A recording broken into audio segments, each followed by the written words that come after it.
Një nga pasojat më alarmante të këtij debati të stisur artificialisht mes modernitetit të koncertit dhe prapambetjes së protestës është polarizimi i qëllimshëm shoqëror. Kur kryeministri thotë që herët në mëngjes se koncerti ishte një ngjarje e madhe, afirmimi për Shqipërinë kudo nëpër botë, ndërkohë që përballë zyrës së tij protestohet prej 40 kusur ditësh, ai nuk po bën thjesht vetëm politikë ditore. Ai po aplikon, jo pa qëllim, strategjinë e agenda setting për të zhvendosur vëmendjen dhe për të përçarë protestuesit dhe opinionin publik. Bashkë ky lloj polarizimi, ushqyer nga propaganda shtetërore dhe oligarkët e lidhur me të, tenton të pikturojë protestuesit jo si qytetarë me kërkesa legjitime ekonomike, por si sabotator të zhvillimit. Ky proces i dehumanizimit të tjetrit mbar rreziqe që shpejt mund të kalojnë nga teoria në terren. Çfarë rrezikojmë? Para së gjitha është vetgjyqësi sociale. Shqipëria jon po ndahet në mënyrë agresive. Në ne, pra kushto që mbështet pushtetin, projektet e tij dhe përfiton prej tyre, dhe ata që janë kritikët dhe protestuesit.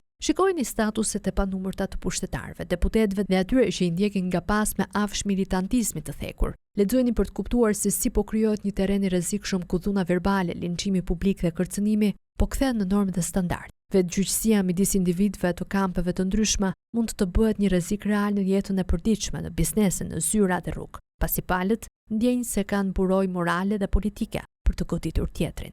Ju pëlqeu kjo video? Atëherë bashkohuni me ne. Na ndiqni në Instagram, Facebook dhe TikTok dhe bëni subscribe në YouTube. Klikoni like dhe share dhe aktivizoni njoftimet për të mos humbur asnjë video të re. Faleminderit për mbështetjen.